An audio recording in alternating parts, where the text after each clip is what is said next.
2020. I just finished watching the Dark Side of the Ring documentary about the murder of Dino Bravo. Someone posted it on YouTube here in Canada.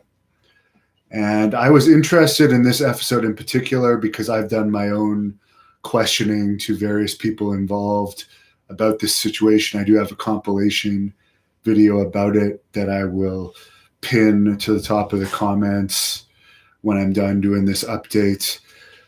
There was a few things that I was pissed off they left out that I'll get into, but for anyone that doesn't know, Dino Bravo was one of the promoters in the Montreal territory for international wrestling.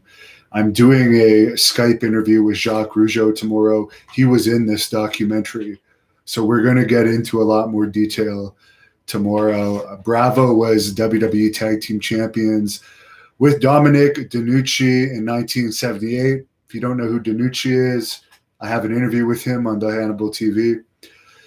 There was something brought up in this documentary that I've also been told about from people in Quebec, that he was scheduled to face Hulk Hogan at Olympic Stadium in Montreal in '86, but they canceled it.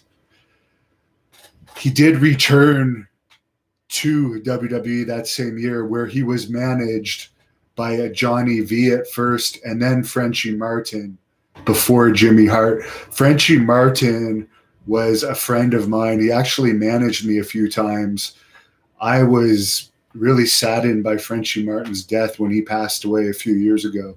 We actually dedicated a Great North Wrestling event to him. So I found it a little insulting that they left Frenchy Martin out of this documentary, because Frenchy Martin was a big part of Bravo's WWE character.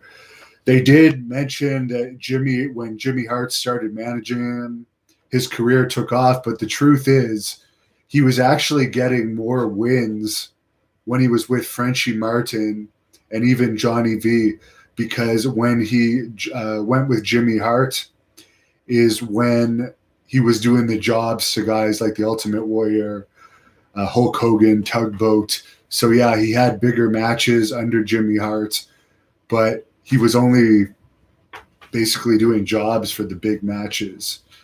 Also, for the first part of his time in WWE, before he was managed by Johnny V, he had his regular hair. He only had the blonde hair when he came back to WWE around the time that Johnny V started managing him. He was friends with Rick Martel. Rick Martel, they did show an interview clip from him, from a shoot interview that Rick Martel did a few years ago.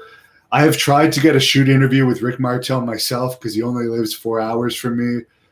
But he has told me time and time again, I check in with him every few years, that he wants absolutely nothing to do with the wrestling business anymore, which could be why he didn't want to participate in this documentary. Now, they made it seem like there was some time in between Bravo not working for WWE and all this stuff happening to him with the Underworld. But the truth of the matter is, he might not have been used on TV as much, but he was wrestling in '92 at house shows in Montreal. And his last WWE match was actually in April of '92 in the UK. And he died on March 10th, 1993. So his last WWE match was actually less than a year before his death. So he hadn't been not working for the WWE that long. And I'll be perfectly honest with you, he probably could have eventually got his job back in WWE or gone to WCW if it wasn't for that incident. Gino Brito was interviewed for this, who is a guy I've known over the years. Brito co-promoted with Bravo in the Montreal territory, and Brito was really close friends with Abdullah the Butcher. And whenever I would wrestle Abdullah the Butcher in the Ontario or Quebec area, Gino Brito was close enough friends with Abdullah that he would often come to the shows that Abdullah was wrestling me on and hang out with Abdullah in the dressing room. He was also himself a former WWF Tag Team Champion. But one thing that they kind of left out of this was Gino Brito was always allegedly part of the Underworld as well, and there was rumors he was involved in that cigarette smuggling as well. And of course, Gino Brito was actually arrested at one point for extortion and loan sharking. I don't know if he ever served prison time on it. I'll ask Jacques Rougeau, but he was definitely also allegedly working for an enforcer in the Underworld. So Gino Brito, I'm sure, knows more than he's let on. If you watch my compilation video on Dino Bravo, I did talk to Frenchy Martin before he passed, Gino Brito, Raymond Rougeau, who they didn't use on this, and some others that were familiar with the case. But it's a sad situation, an unusual situation, and it hits me a little close to home because it is my territory that it happened in, the territory that I would go on to wrestle in. Tony Branco says, I saw Frenchy Martin live a few times at Maple Leaf Gardens in Toronto. He became a jobber in the 80s. He would lose in the 80s, Frenchy Martin would. By the way, I have a full shoot interview also of Frenchy Martin on here. If you want to look at it, it's one of my first shoot interviews. But Frenchy Martin was also manager during the time he was a jobber in the WWE. He was a star in Puerto Rico. He actually wrestled Ric Flair in Puerto Rico, and a really nice guy. His wife passed away. Once his wife passed away, I don't think he wanted to live that badly because he had lung cancer and he continued smoking heavily. I remember talking to him on the phone in hospice care about a week before he died, and it makes me so upset that I didn't do audio interviews at that time because he told me some really interesting stuff during that interview just before he died. Not interview, that conversation.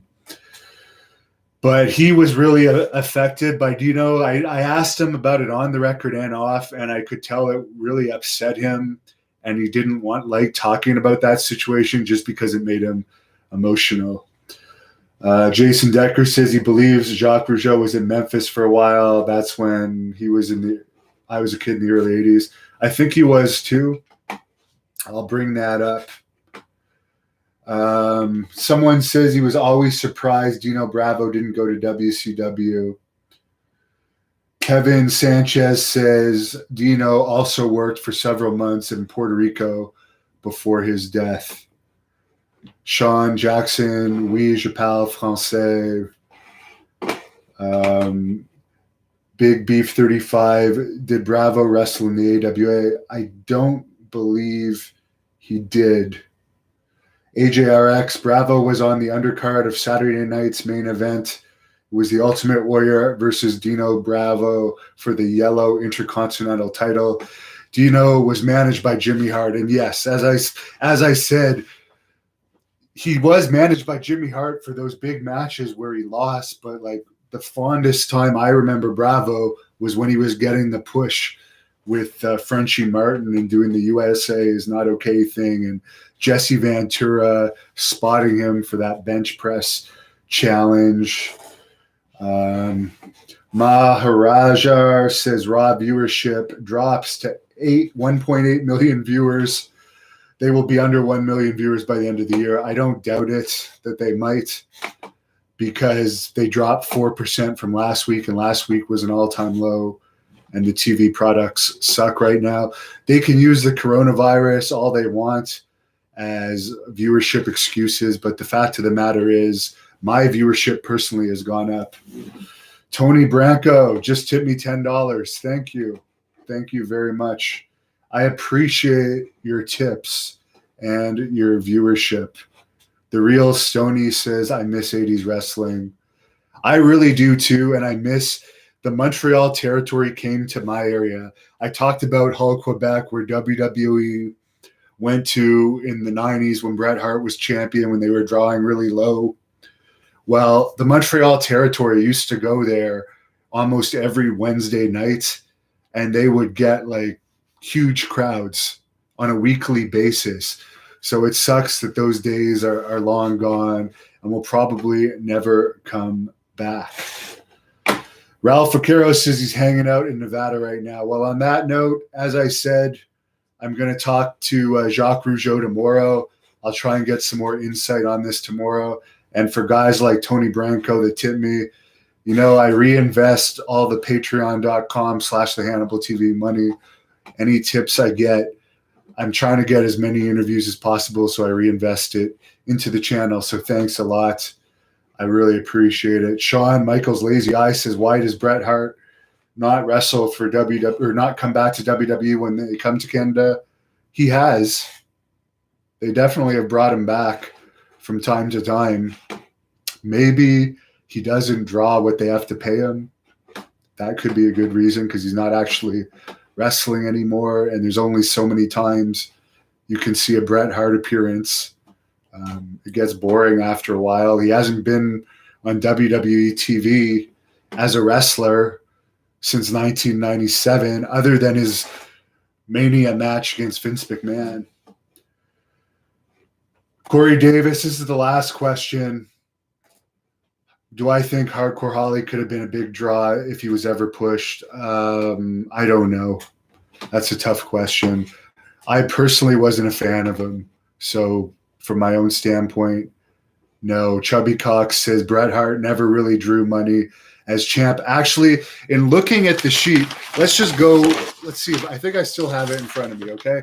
Bret Hart's first reign as champion, he averaged 3,703 fans per show, and he had 62 title defenses. His best reign as champion was his fifth reign, which was during the Attitude Era, and he had 5,889 fans for that reign. On average, compare that to Austin during the Attitude Era, 14,307. So Bret Hart is overrated, in my opinion. Sorry about that.